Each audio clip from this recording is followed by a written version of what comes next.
Joe Burrow let the deep ball fly here on Friday on these fields right behind us. Let's get into some practice observations from the Bengals Friday practice.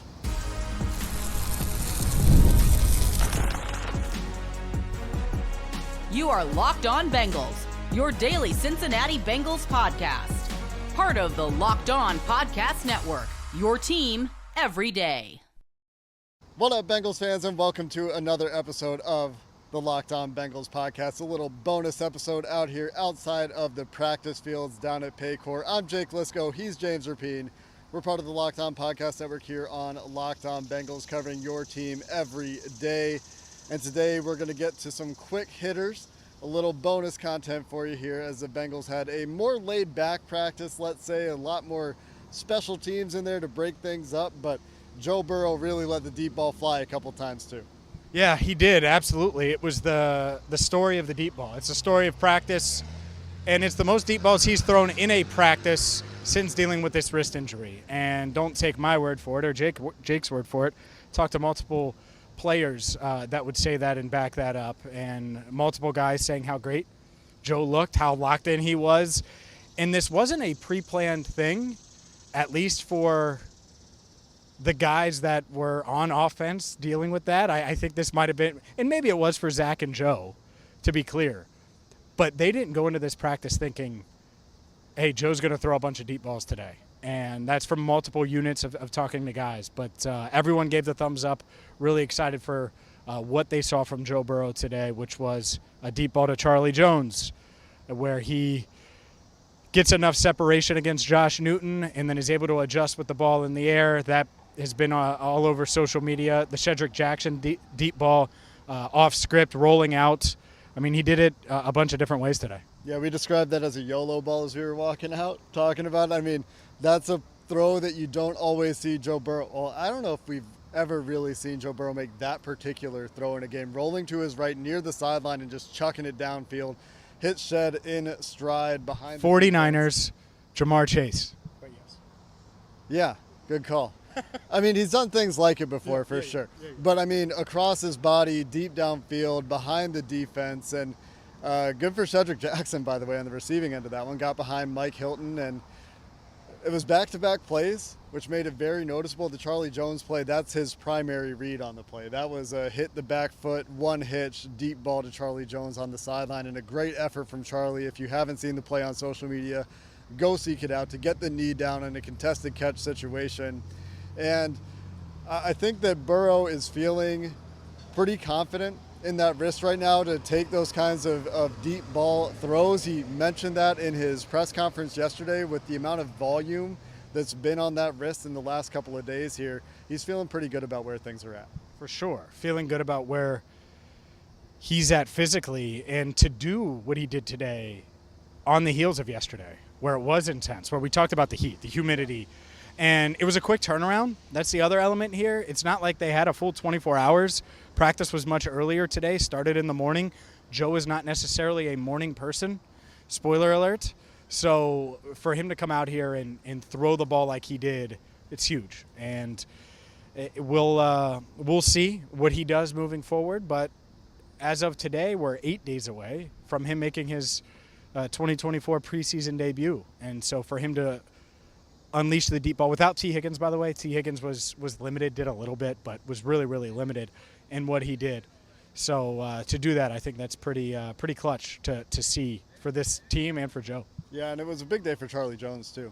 I think in general, with the absence of T. Higgins, with the absence of Jamar Chase, with the absence of Jermaine Burton, who didn't practice after dealing with an ankle injury yesterday, he looked relatively okay out there. When we saw him out there, was squatting, and there was pressure on the ankle, of course, when you get into that position, just to talk about the ankle itself. But for Charlie Jones and Andre Yosevich, and for the rest of these receivers, including that Cedric Jackson play, there was a big opportunity for those guys to get additional work in with Joe Burrow, with the first team. Not that those guys weren't working with the first team before, but I think Charlie Jones in particular has stacked a couple of nice days in a row talking about some skill players, and that was noticeable, punctuated by that deep ball today.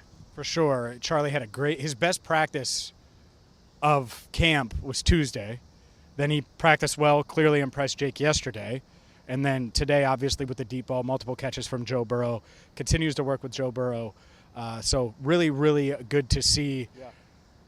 There's some other practice takeaways. Well, I want to note one more thing on Charlie Jones was watching individuals, and this may mean nothing. This just may mean that today this was what they chose to do. But I think every single ball Charlie Jones caught in individuals today was from Joe Burrow. So they have quarterbacks working on both sides of the field when they're doing those. Joe's throwing to one side, Jake Browning's throwing to the other side, and every single ball for Charlie Jones today came from Joe Burrow. So again, could mean nothing, but it could just be that today's the day they're working on things more intently. But as you said, James, there are some other practice takeaways. Pardon me as I look down at my notes here. I think I'm the only person out there taking notes with pen and paper. But Jake's a nerd, and I'm not going to let him tease him because this is a really short video, so stay tuned. Chuck Sizzle sizzling.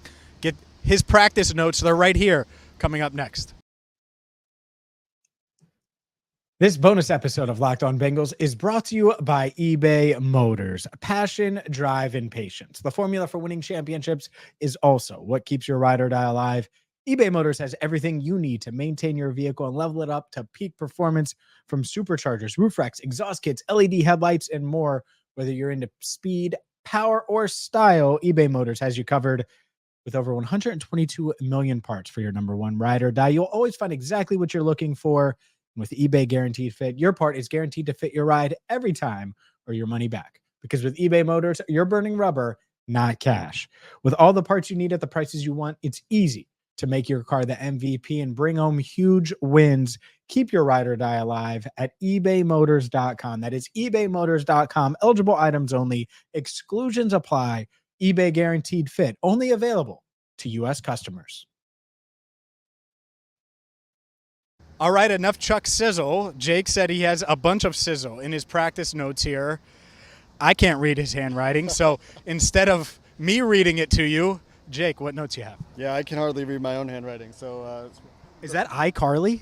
11's early. 11's early. 11's early. Looks like iCarly. Not thinking about iCarly on the practice field. Noticed that Sheldon Rankins wasn't out there today. There were a few vet days, so I don't think that's cause for alarm. There were some guys working on the rehab field, and mentioned T. Higgins earlier. So some vet days. Amarius Mims was back at practice. So if you didn't see those updates on social media from James and myself, I think we both had tweets on that topic.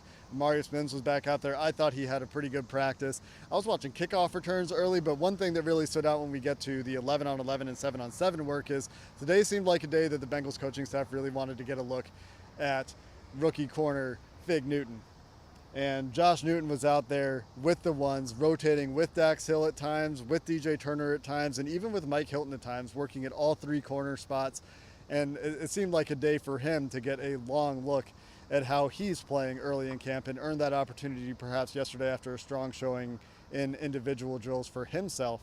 And it was interesting to see him get some work in with the number ones as they continue to rotate those guys. Yeah, it is. And he's battling for the fourth cornerback job minimum, and so you need another guy that can go outside or maybe give you some depth at nickel and give you that. And so far he has been impressive and brings that level of physicality. And I think he's impressed the coaches with it not being too big from him from a knowledge standpoint. I don't think he's treading water from a scheme standpoint or anything like that. So the preseason is going to be big for him to show that he does belong. But we saw this last year with DJ Ivey. You impress early. You press these veterans early, and you can end up contributing even though you're a late rounder. And he didn't go as late as Ivey in the draft. They clearly believe in him. And not only do I think he's going to make the roster, but I do think he could push for playing time at some point this season, which when you're a day 3 pick, and we're talking on August 2nd about that's a win so far for Josh Newton. Yeah, we talked about the offense earlier, and so just wanted to shout out Josh because he was working so much with the ones. But that in and of itself is notable. The fact that they wanted to get that extra look at how he would perform with the number one unit, going against a little bit of a higher end competition, some guys that are going to make the team a wide receiver. I think that is certainly a notable one. Some other fun notes, Hakeem Butler talking about the second and third unit a little bit here. Notice his first motion into tight end and pass block rep. That's a small note, not terribly notable. He is working at wide receiver almost exclusively, but I thought it was kind of interesting to see him take that one rep where he motioned into tight end. On the wide receiver for now.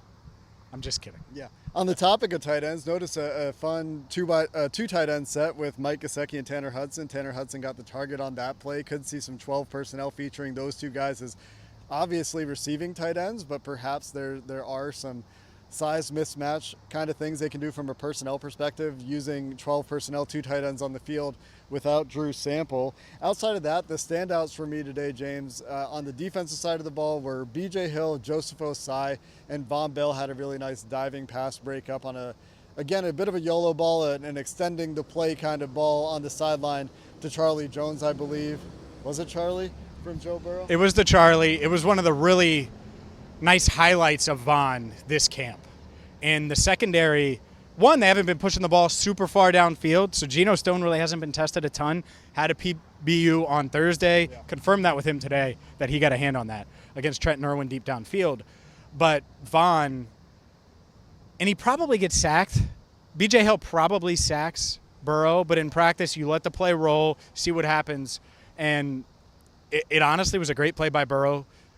Pushes the ball downfield, and a really nice play by Bell to knock it away. And that's why he's out there. Those instincts, making plays like that on the ball, and he, to me, is firmly entrenched as that starting safety. You can really hear Von more than anyone else on that defense communicate, although I did also hear, and I don't know who it was, so the second team defense was out there, and I heard somebody yelling dragon, and they accurately identified the concept that the Bengals were running on that half of the field. It was a slant-flat combination. That is the dragon route combination.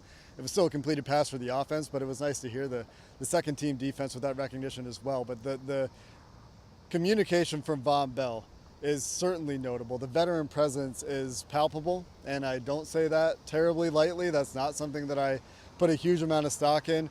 But to summarize things, I'd really say that it was a back and forth day. There were the deep ball wins for the offense late in practice, but the defense had their share of stops as well. And like I said, Joseph Osai and B.J. Hill, both with a number of pressures and disruptive plays on the defensive front. So really back and forth practice today would be the summary, and those are all my notes. My notebook is now closed.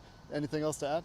Yeah, plenty to add. One, better handwriting class maybe. No, I'm just kidding. My handwriting sucks too. This is the Joe Burrow day. So if you're heading out to a family thing tomorrow, maybe you're coming down here to see Luke Combs and you see another Bengals fan, be like, yeah, Joe Burrow's dropping dimes at Bengals practice because he looked really good today. They're off tomorrow. We'll be back here Sunday. They will be back here Sunday, and we'll be covering it. So subscribe on YouTube, follow wherever you get your podcast. And I'm not going to sign us out. I'm just going to let Jake Lisco do his patented outro. You know, you're talking about my handwriting. I'm just impressed you're able to do this looking into the sun without a hat on. That's going to do it for this episode of the Locked On Bengals podcast. Until next time, thanks for listening. Hoo day, and have a good one.